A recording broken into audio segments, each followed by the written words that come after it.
This is ContactTalkRadio.com. Consciousness in action. And you are taking action into your consciousness by tuning into Contact Talk Radio. And on TuneIn.com, Ping.fm, and UpSnap Mobile. Contact Talk Radio. Welcome to What the Health, an independent approach to your health span. Have you noticed how our healthcare system may not have your best interest in mind? Join Dr. Eckel in this fun and sometimes disturbing exploration of the state of healthcare and what it means for you. Now, here's your host, Dr. Eckel. All right. Welcome back, everybody. I am Dr. Greg Eckel. Dr. Jonathan Nadal. And this is What the Health, the Doctor's Chat edition. We are coming at you with a whole thought process and a kind of a new format. I wanted to bring Dr. Nadal on as my lead physician at Nature Cures World Headquarters there in Portland, Oregon, and share his knowledge base and his energy with you all out there as we are writing a book on longevity. So we wanted to share with you all some of the processes that go into that and what we're up to these days. So we're going to talk about longevity, and we're going to launch really around historical context of longevity. What are the theories of aging? We're going to talk about premise of life extension, how we can even be having this conversation now. And we also want to know, what contributes in here. So different lenses we're going to talk about. We're going to talk about, mindsets, the bioenergetics. We've got a lot to unpack here, but both of us are Chinese medicine practitioners at heart. We use that as the framework for how we filter information in the medical paradigm to help our patients get to where they need to go to achieve their goals. And really, I like to say thrive. So I want to just start it out here with just some basic premises. So I'm going to lob that one over to Dr. Nadal and really coming at it from maybe a Taoist perspective, Chinese medicine perspective. When we start talking about longevity in modern times, it seems so new, but why don't you shed some light on that for us? Yeah, absolutely, Dr. Eckel. It's a fascinating concept. It's not new, especially when we think about some of the emperors way back in ancient China, beyond just not feeling ill, they were trying to live forever, right? And then flash forward like a few thousand years later, and we have, bodybuilders and biohackers left and right trying to figure this out again still. So obviously an important topic. We don't just want to not die. We want to thrive for as long as possible. Right. Yeah. And with our brains, our brawn, and our community, like you always say, right? I love it. Yes. Thanks for taking on that moniker. One of the things that comes up in the discussions that I get in with folks around longevity is extending our health span, the amount of years that we're healthy. And I actually had a patient ask me, how are we even having this conversation today? Right? Like in disbelief, because I've said, I want to live to be 150 years old. And when you say that out loud in crowds of people, they kind of look at you funny. Yeah. Like, what? Yeah. Are you kidding me, doctor? Like, have you seen them out there? Like, I don't want to live that long. Walked by a neighbor, he was out shoveling snow over the winter and talked about, we're really getting into longevity. We're living an amazing time. And, he's retired in his 70s. And again, he looked at me like, who wants to live that long? Right. And so I wanted to start out a discussion or kind of our premise as to life extension, longevity, health span, right? Those are not interchangeable words, but we have this ancient historical perspective. But more importantly, I think we got to talk about life of like, what is a life worth living? It isn't the bill of goods that we've been sold on just consume, right? How much can you consume and how big is your house and what kind of car are you driving? And like, what are the capitalist components to life that is empty And what gets you saying, like, I don't want to live that long, right? There is this aspect in Taoism, like our roots in Chinese medicine are, it's the way, or the, you've seen the Tai Chi symbol, the teardrop of white going up and black going down, a little drop of each in both sides. And that's the energetic cycle of yin and yang. So the Taoists, they've held humans and animals would live in balance with the Tao, the way, the universe. So Taoists believe in spiritual immortality, where the spirit of the body joins the universe after death, which is actually a law of physics, right? It's that energy cannot be created nor destroyed. It only changes forms. So let's start at that level of discussion of a life worth living. We're not just talking about consuming, or the one with the most toys at the end of life wins. You can't take any of this with you. So what are we talking about here in this balance between environment and human, and life form, non-life form, inanimate object, to the concept of the preciousness and the magnificence of what we get to have in this plane of existence together. Yeah. Yeah. I mean, it's so relevant and deep and mysterious at the same time. I mean, so many points that you hit on. It's like the more we delve into the more, like you said, kind of the capitalist nature, materialism. It's like, how much gold do you want to be buried with in your grave? That's only going to drive you deeper in the ground, right? It's like this sense of levity and lightness that we get with community and exchanging these more intangible things, like whether it's joy or even sharing a meal and a good conversation with someone, helping each other. I feel like these are the things that leave a more lasting impression that will carry us through time much more than a fancy car or a bigger house. Sure, those things are nice, but you make me think of this notion of, and we've talked about it, the ikigai, where it's like that, and it relates to Taoism ultimately. It's like, let's live fully and richly, but let's make sure that there's meaning and purpose, right? So give us that. Where does that come from? The ikigai, it's kind of, I think it means just a reason for being, and a lot of its roots are in Taoist practices, where there's a couple of different Venn diagrams that overlap each other. Where if you devote your hours of the day and your existence to what you love versus what you can be paid for instance, against what the world needs and what you're good at, all those have some overlap and reveal further meaning and coherence if you can live that way. So for instance, if you do what you love and what the world needs, we can call that fulfilling a certain sense of mission, right? If we combine what the world needs and what you could be paid for, we can call that vocation, right? So we can put it in abstract or plain, like material terms as well. Even what you can be paid for and what you're good at is more the profession. And then a fun and important one, if you're doing what you're good at and you're doing what you love, then we have more of a passion, right? Yeah. So, and there could be multiple passions and multiple missions, but ideally the more they can all meet is where you have that ikigai, or that reason for being, where you find a sense of fulfillment day to day, night to night. So I like the way that that's kind of put together for some of what we're talking about, right? I love it. Yeah, that mission, purpose, the research on a life well lived, people aren't looking back on their deathbed thinking they should have worked more hours of the day at work, right?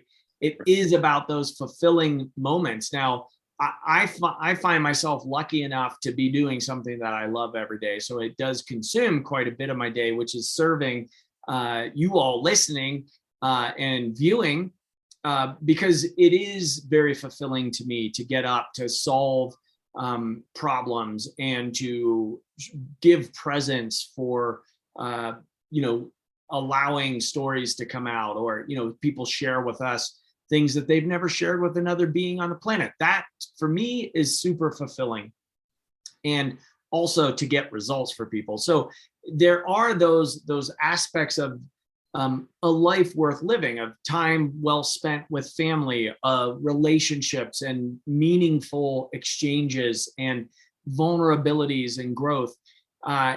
And we have these systems through time, like Chinese medicine, where, I shared with the yin yang symbol as an understanding of the energetics of this plane of existence, right? So we have yin and the yang. So yin is the black, the yang is the white on that Tai Chi symbol. The different representation of those energetics, we've got the sun, daytime, daylight, active, energy producing, that's yang. The nighttime, the moon is passive and reflective, that's yin. So those are the energetics that are always interplaying between each other to create movement and motion. And basically the one becomes the two, becomes the three, becomes the 10,000 things of like where the universe sprung forth. We have the 5 elements of Chinese medicine as a energetic component, but as a framework to incorporate into this discussion around longevity. So what do you want to share on the 5 elements and seasonal balance along those lines? Yeah. Wow. So, and taking it back to that Tai Chi symbol. So that there's yin and yang, there's that active dynamic principle, and there's that more steady earthly material aspect, right? Each of the 5 elements is twofold. Okay, so whether we're talking about nature or the seasons or even the organ networks in our own body, and I know we'll get into that even more so in due time, but the way we can think of it, I mean, even as simple as the energy of spring, this energy of rising and expansion, of coming back from death and rest. We have wood energy, and that's not hard to wrap around. If we picture wood and the same energy as spring, yeah, they are one and the same in Chinese medicine, right? There's a lot of yang, for instance, in that wood energy, but guess what? It started in the depths of winter. In a very deep yin, there was that seed of yang that was waiting to come out. And we can see that interplay with every season and even the micro seasons within our life, right? Day to day, year to year, decade to decade. You can kind of look at anything going on in your life and kind of see it from a different lens, depending on what's useful or applicable, in a bigger picture. Even if we want to look at more of the water stages of life, maybe towards the end of any prolonged experience, or even maybe part of the death process where there's a lot of yin and retreat energy coming through to it. You can go as deep and far as you want, but at the end of the day, there's beauty and coherence that we are striving for at the cellular level and even at the more metaphysical, spiritual level. And like you said, with every element within it, there is a yin and a yang, and they will continuously feed into and create each other. Yeah, I love that. And thank you for sharing that, because that is lost in a lot of the biohacking and the longevity movement now of like artificial intelligence is going to help us figure it out. And I'm all for using computer learning and neural networks, but filtering it through this ancient lens that has really stood the test of time. It helps to make decisions for oneself in what is the correct path or next step for yourself. So for instance, and why I wanted to start it out with this ancients discussion is we are now at the point where we can measure our biologic age, how old our cells think they are, versus just chronologic age of our trips around the sun. So every year is your chronologic age. But you've seen those people that that are the same age as you, and they either look 10, 20 years older or 10, 20 years younger. And you're going, well, gosh, we're the same age. Feels good when they look older, right?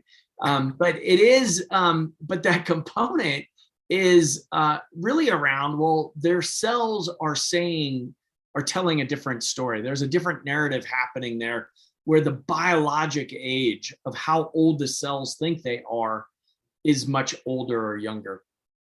And the ancient emperors of China, riding on their horsebacks, patrolling their land, they wanted to look vital, right? So that the neighboring ruler wouldn't even dare to encroach on their land. They wanted their folks, gardening and working in the fields to be very vital to be able to harvest all of the food that was produced. They wanted sexual virility, right? They wanted to produce many offspring so their lineage would last forever, right? So this concept of longevity, we've always had it in the human psyche, and the aspect is, how long can we extend our health span, our healthy living, right? We don't want what we're seeing now as disease, sick care on the planet with no regard for environment. So really tying in the aspect of biosphere and Gaia, Mother Earth, this aspect of we are part of something larger. We're not just this individual gray mattered individual, not a part of the environment, right? We're seeing a lot of dysfunction and suffering and illness, mental illness from that thought process of separation. Early on in my career as I wasn't even Dr. Greg at that point. I wrote one of my undergrad thesis was on the idea of wilderness, of how important it is to have wilderness, not just theoretical, but actually wild. And I came across a book by Martin Buber, which was I and Thou. It was the objectification of nature, making it other rather than one. And in where we're at now in our practice at Nature Cures is around a oneness principle of we're just pretending to be separate in this reality, but ultimately, we return to source. We came from source, we live, and then we die. We return to source. So that aspect of the oneness, we have 110,000 people dying every day of aging, right? We never called aging a disease in the past, but having the theories of aging, so we can measure the biologic age.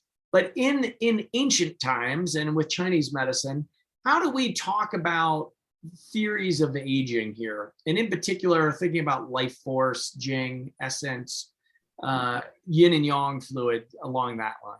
Yeah, let's go there. Good. So and it'll connect to it. If we even think about the way some of the classical texts on some of the herbs with Chinese medicine, like the Ben Saojing, there was the organization of herbs just for common day-to-day uses, right? Mm-hmm. There was the second class, which were more to deal with just illness as it arises. And there was an entire other third class. Sure, back then it was like gold and more alchemical herbs, but those were the ones to help make you live forever or fly or whatever it was intended to do. So it's been documented since then that there were actual things being used to increase a lot of these life essences. If we can compare even the idea of Jing, right? Or that foundational fire chi that's the driving force behind a lot of the other yin and yang related essences in our body. I mean, we can make it even simpler by saying more, say, kidney yang being associated more with testosterone in some ways, right? Or kidney yin being associated more with estrogen. Mm-hmm. It goes way beyond that, because even when we mention the kidneys, it's not just the kidneys, it's the adrenals and the entire sphere of the kidneys and the water element. But as we age, we know that these things begin to go down and diminish in how much we have and how well our body utilizes it.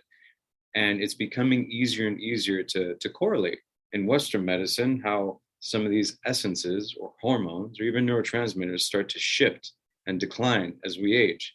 And this was well established in Chinese medicine. They had different words, but ultimately the same descriptions for it, right? Mm. And I think that's some of the stuff of what you're speaking of. And I want to also, just to balance that water element of the kidneys with that heart fire element, because they kind of root each other. And even if we think about some of this concept of like this giant field that we're in, and we're all just different varying concentrations of that energy, right? There's no you or I, we're just kind of mirror images of everything in this field, right? And our heart, the coherence within it, we're seeing even the electromagnetic concentration of our hearts. It's like 10 or 20,000 times more concentrated than even our brains. We think so much that our brains are the walking around floating electrical organ, but even more so, it's our heart, which is a fun and beautiful idea at the same time, if that's really what's in the middle of this being moving through time and space, right? Right. Yeah. The heart centeredness, with no word in Chinese medicine for mind body medicine, it's all heart based medicine of the heart as the emperor or the empress, the director of the show.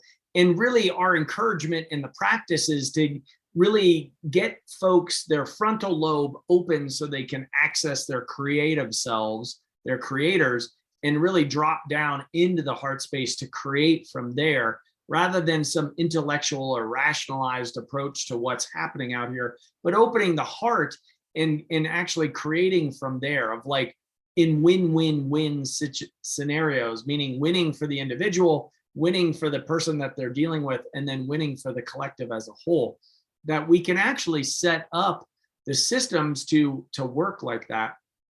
And we've got the good framework in the Taoist beginnings of Chinese medicine, and Chinese medicine in and of itself. There's this concept, you mentioned the kidneys and the water element, of Ming Men fire, that fire that burns between the two kidneys. And then coupled with that fire, the cauldron, is this concept of qi, or energy. And there's prenatal qi, what your parents gave you. And then there's postnatal qi, or energy, what you're giving you, what you put in here, what you put in here, what you do with your body. So you're creating energy, and you're either subtracting energy or adding to the energy. It's really not a static amount of energy in the universe. So you're either gaining or you're decaying. And we want people to gain. And we actually, there's book titles like, what do I got? Younger Next Year, of how to age backwards. We do a V-cell procedure in the clinic where we're showing 3 to 15 years age reversal on biologic aging, of how old the cells think they are. So I wonder if you could speak into that cauldron and the Ming Men fire, and maybe bring even a discussion of Jing essence in there. Yes. Yeah, absolutely. I mean, you're making me think of so when we have prenatal or ancestral qi coming in, imprinting our DNA, what it was before as we're being created, right? And then we have the postnatal qi. We know the earth element, the spleen, the stomach transforms and transports all the qi that we're putting in. But guess what? I think the Taoist monks were onto something a little bit deeper than just what your parents made and what we're putting in our bodies.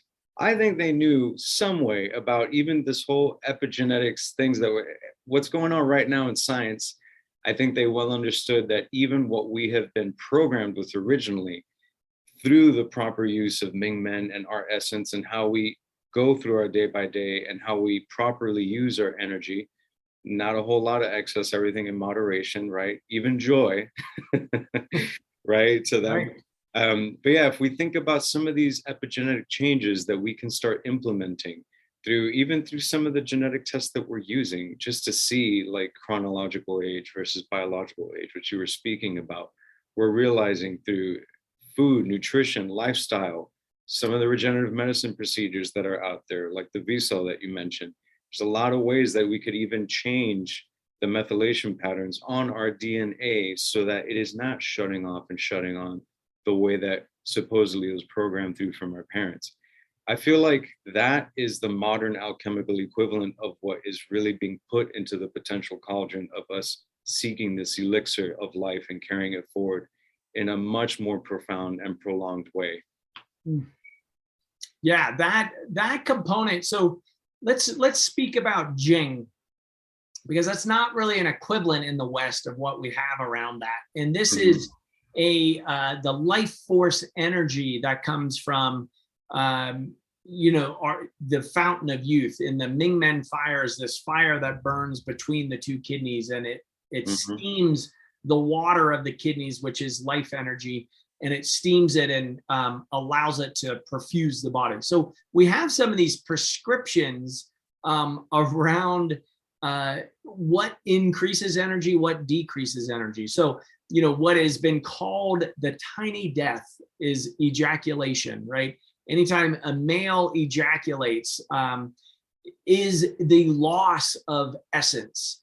And, we don't have any concept of that in the West, right? With just the excess around sexual activity and just let your dollars just throw out the window. Like if you're going to expend your life energy and your force, go ahead and masturbate, right? Or just ejaculate with 100 partners or whatever the thing is around that, where, these concepts of tantra come in, of recycling the energy and allowing that to ascend the energy cycles to then create that connection to the one, and honoring more of the sacred aspects of life and in this reality of what we're doing. Now, not everybody will hear that last sentence that I said. They'll just say, Dr. Eckel, what are you talking about? Right. Yeah. Right. But what you're speaking to, I mean, it's pathological to society and to these times. And it speaks to what we were initially talking about, like consumerism, wanting more and more and more, where whatever it is that we want and acquire, whether it's material goods or sex or connection, it's all staying at this superficial level.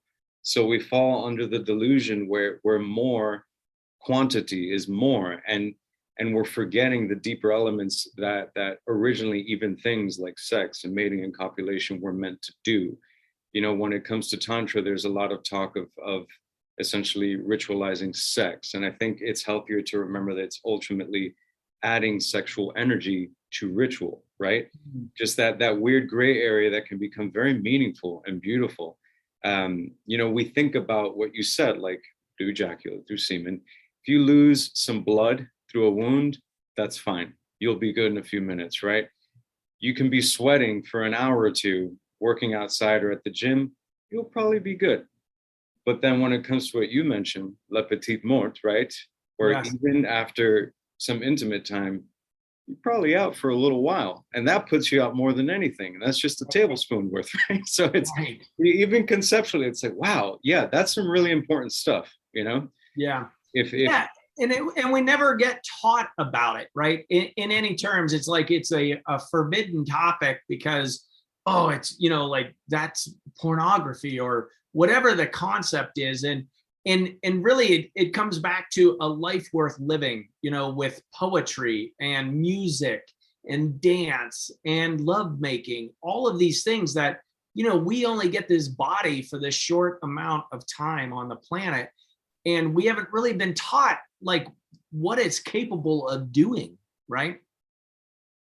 And so really in the gratitude vein, which, tons of research around gratitude and what that does to our brains and to our hearts, the preciousness of life. I mean, it's a miracle. I mean, we're floating around on this ball in space, hurling around the sun, a tiny speck really in the grand universal consciousness. And yet we're here, and you were created to be here at this time, hearing these words. And that's pretty miraculous. So if we're not expecting miracles, I'm not sure what we're waiting for, because we live it every day on the planet. And that's the piece where I think it differentiates us in the discussion around longevity, in that we're not afraid of dying. I don't want people to be afraid of dying. I think, I was on a panel once talking about uploading our consciousness into the cloud for immortality. And I put immortality because it feels like that would be a prison for consciousness.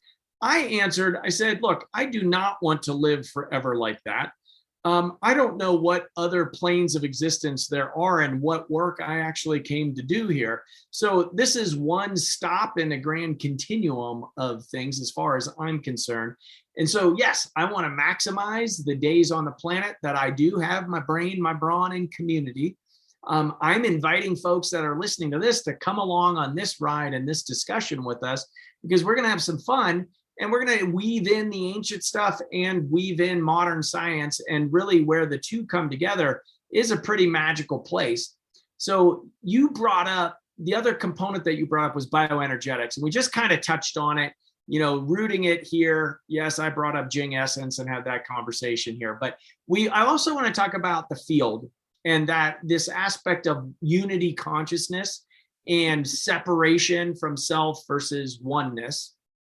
And, we live here in this dualistic reality of this three-dimensional space. So there is that yin and yang. There is that interplay between, the shadow and the light, and the, up and down, and, hot and cold. We have those dichotomies. But at the same time, it comes together on the more of a meta level to form the one. And so if you look at all of the universe as one entity, it starts to get interesting, I think, in the discussion around, why would creator have suffering, or, death, like in really just unjust death, and just, things that are, make us sad, and, create the, like, why, how is this even happening questions. Well, if you look at the grand scheme of things, I don't know how incarnation works, even if you believe in that.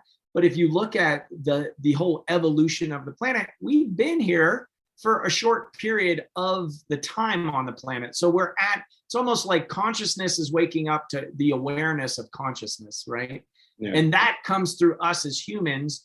And so having that in a discussion around longevity of, purpose and passion, like what you had talked about on the 3 Venn diagrams of what are we creating? Who, I bring my children up as to say, if you serve 1 billion people, you'll become a billionaire, meaning you're in service to people. Like, we are in it together. And if we all need to go at the same time, rather than, the 1%ers don't live any longer than anybody else.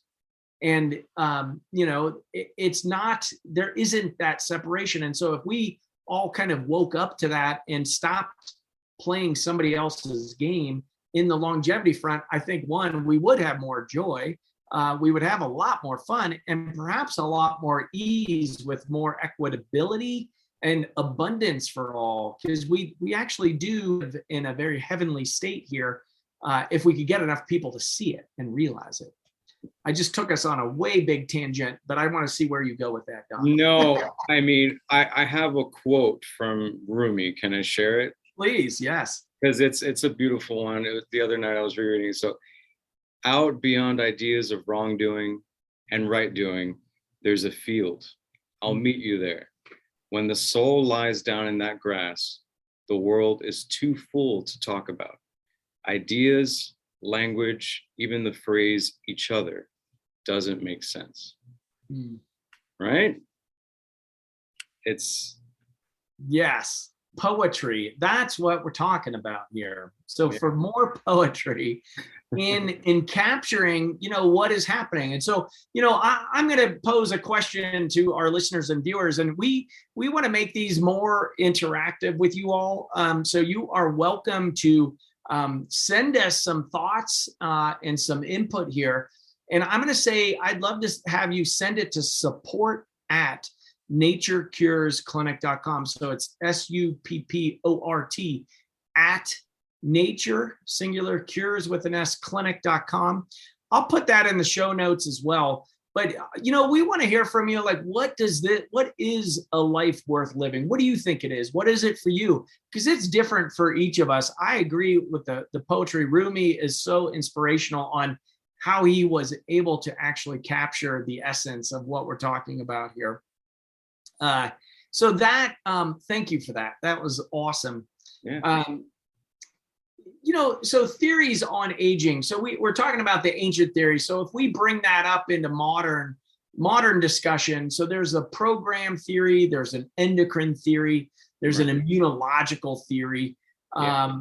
So in the programmed longevity, this is considering aging to be the result of sequential switching on and off of certain genes, with senescence being defined as the time when age-associated deficits are manifested. So senescent cells, you may have heard these called zombie cells.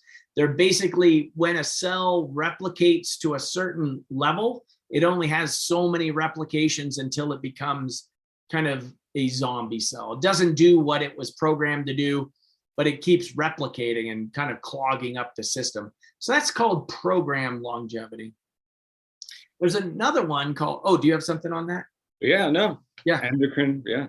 Endocrine theory, that's the biologic clock acts through hormones to control the pace of aging. So this is the piece where I was talking about, your buddy is the same age as you or your girlfriend, and they look older or younger than you. Well, maybe they were smokers. Maybe they had a lot more stress. Maybe they had a lot more epigenetic changes, meaning the epi is above the genes. So that's, diet, nutrition, stress level, trauma, ancestral lineage trauma. So all of those things play a role on the endocrine theory of aging with it, which would be out of the hormones causing age to the cells.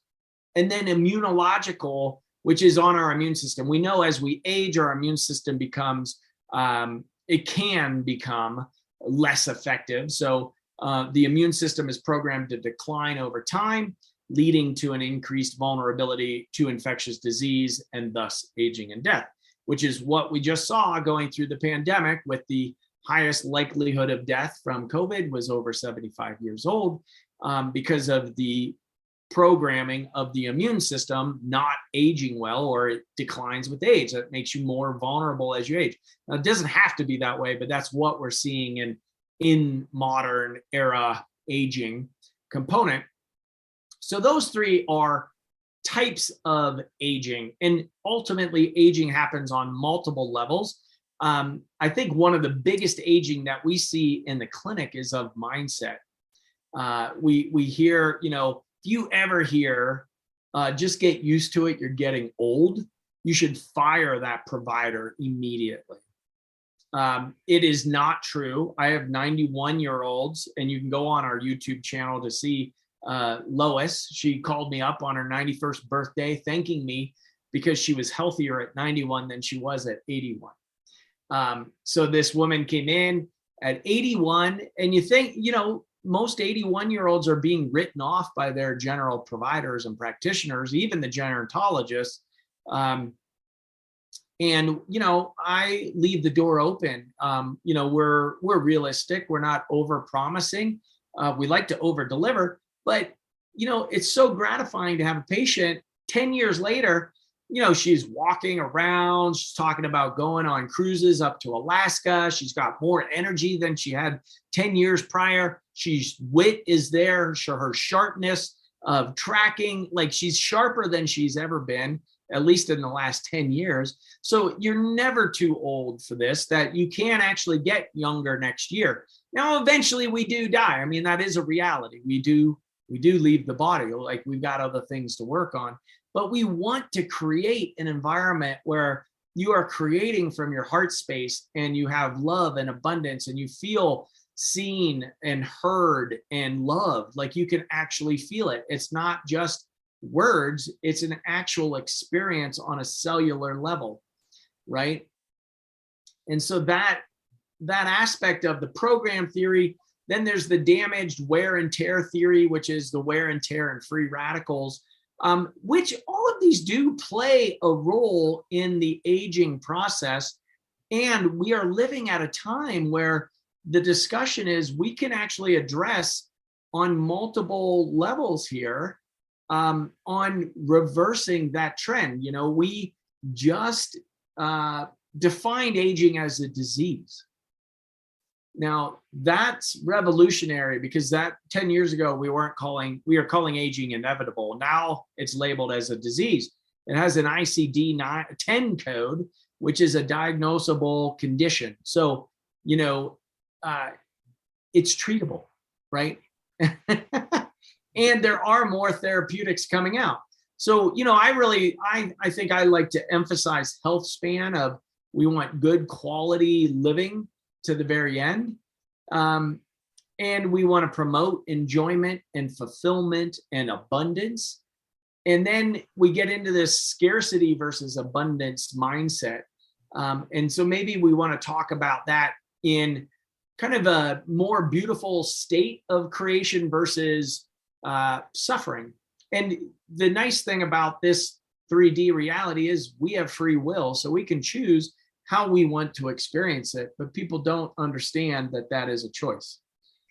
Yeah, and it makes me think of everyone can feel how a stressful situation will impact them. Whether you're being chased by a tiger or stopped by a cop, the same physiological response is happening, right? And even 10 minutes later, after the whole situation is done, those ideas are still pulsating and causing the same physiologic changes within you. Cortisol is going through the roof, maybe some norepinephrine, epinephrine. So we have a bunch of both endocrine and neurological changes that are leading to also immune changes, right? All these systems wreaking havoc. So if our thoughts are doing that, is it unreasonable to think that our thoughts can't do the opposite, right? And I think that's what you're getting at. I mean, yes, there's stress every day, everywhere. It's crazy times right now. But at the same time, we have some very ancient, powerful machinery here and here, right? And if we can only learn to tap into it and use it in a way that best serves us and our community and our world, we'd be at an advantage, right? We think of the opposite of stress, or just envisioning that future that we want to imprint, kind of that whole process of remembering the future, right? Through elevated emotion and trying to connect with it in the way that you see it best. And feel free to add to it. I know these are some things that we've been discussing a lot lately, and I think it's fun to talk about because it's those are, I mean, that's the essence of what we're getting at. And it is, layering these pieces is a lot of fun, using the kind of the modern day tech and info, and then filtering it through our lens with our, just that historical component of a long-lived medical system. So that whole aspect of, we haven't been taught how to create, or the choices that we make actually do add up, and being able to, freeing ourselves from the past and separating from any future thought and living in the kind of the magical present moment, right? Like, we have all of these different thought processes, religions, spiritual pursuits talking about being in the present moment, and from there creating from your cup is full rather than your cup is empty, because you're not going to be able to create from lack or want. You've got to create or live into that future self that is already, it's almost like you're remembering your future. That was one of the quotes that we got. We did this training through a Joe Dispenza organization called NCS for workplaces, and we're creating a culture in our work of creators and folks that want to play at a higher level and have that ability, really maximize the potential of what our forebrains, our prefrontal cortexes are capable of. And so it gets into neuroscience and what are possibilities. So, it actually reminds me of this study that I wanted to share, which is claim and age. So Harvard took these elderly men to a house up in the Berkshires outside of Boston, and they told them, and they were all in their 60s, 70s, and 80s, and they did blood work on them beforehand. Then they, these are folks with disease and other things of aging that we typically see in society. And they told them to behave like they were 28 years old, and they were playing music of that era. They were dressed that way. They had posters up and pictures representing those times of their youth. And what they discovered over 2 days of these guys pretending they were 28 was they actually came out of the house younger by just thinking themselves back to their earlier age and behaving that way. So they had a heightened state of emotion, and they dropped their preconceived notions of who they were. Like, one guy came in with a cane. He wasn't using a cane anymore when he left. And their markers, their biomarkers were actually younger as well. They had less inflammation. They had higher hormone levels. They had better quality of vitamins and minerals in their blood from their mindset. So, the first thing is, can we really set the clock where we want? Well, yes. So I feel like I'm 28 most days, and I act like that most of the time too. And Dr. Nadal can attest. But it is like, why not do that? We've got research to support it. Let's use it that way. you know. Yeah, please. Absolutely. On the flip side of that coin, then we have contributing factors to aging. And so, living on Gaia or Mother Earth, we do have levels of toxicity. And, the State of the Union, we don't have clean drinking water or food or air. And these things produce free radicals in our body, and they accelerate the aging process. So there are ways that, whether they be public policies, wars do not contribute to the longevity of anybody on the planet. There are a lot of these items that contribute to our aging. So it's like, what side of the teeter-totter do we want to be on? Glass half full or glass half empty? And I personally choose the glass half full. I'm a radical optimist, but I also know, by visualizing what I want the future to look like, we can actually create that. Now, this isn't just the dawning of the age of Aquarius here, folks. There is work to be done here. But we could do that work with joy and lightness and ease and elation and even bliss, because that component of knowing in our hearts that we're going to create this reality. But if you aren't putting forth any vision of what that future is, if you're just going with the propaganda of what the programming is, it looks bleak, right? I mean, we're going through maybe the 5th mass extinction on the planet. I mean, we've got all kinds of signs to show that. And so it's, how do you remain in a beautiful state of being and knowing and trusting that we actually can create it together? My goal with this platform and this discussion for us is to get people thinking longer. Like, if you, like I did, I put out, I'm going to live to be 150 years old. Well, by saying that, it actually starts changing your behaviors, right? And maybe I'm privileged because I've got to sit with 90-year-olds and 99-year-olds, and they say, Doc, had I known I was going to live this long, maybe I would have taken better care of myself, right? And it's true. Like, I do have that privileged seat in the office with people. It's very humbling, actually, that people come in, they're trusting their health to myself, my team, and we get to care and love on them and really come up with plans and programs that help them out of suffering. Now, ultimately, the individual, you have to do this. You are response-able. You've got the responsibility, response-able. You have the ability for a response. And so here at the kind of the tail end of the show, let's talk about some of those ways that we actually can program this thing. Because Dr. Nadal, you mentioned it, like, we can program it one way, we can program it the other way. So let's program it together in a longevity fashion, right? Mm-hmm. We have studied the blue zones. So just, kind of skipping down, we did create a little bit of an outline for you. So even though we are all over the place today, there are 7 pillars in the blue zones. And, these concepts, they studied, what are the blue zones? These are areas around the globe that were circled in a blue pen, where they had the highest concentration of centenarians, those living over 100. And, we have Loma Linda, California. They live 10 years longer than others in North America.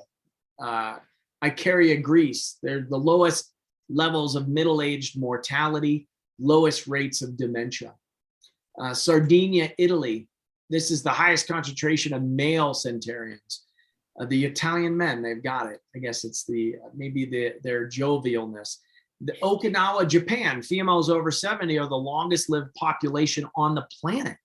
And then Nicoya, Costa Rica, down on the peninsula, the world's lowest rates of middle-aged mortality, second highest concentration of male centenarians.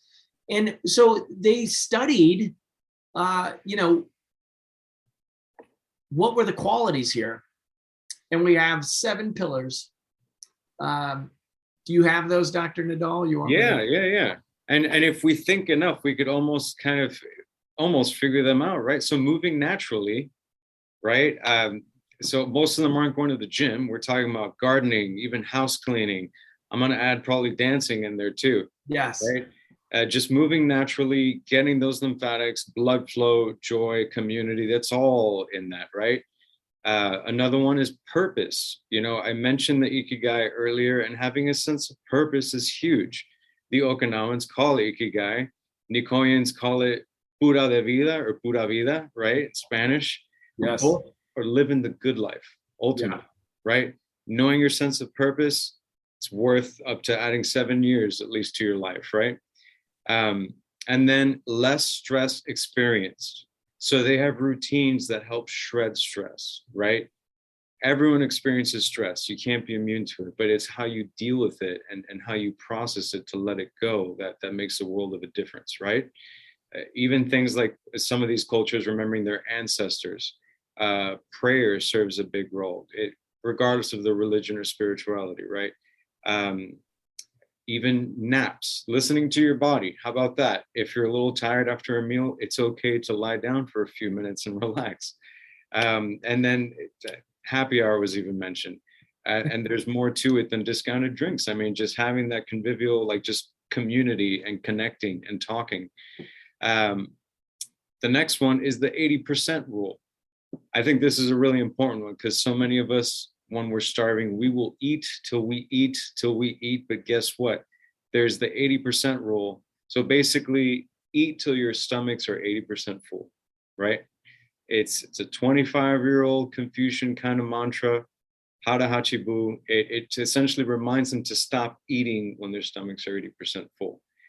And even further, eating like a king for breakfast, a commoner at lunch, and then the smallest meals at dinner, or maybe not even at all.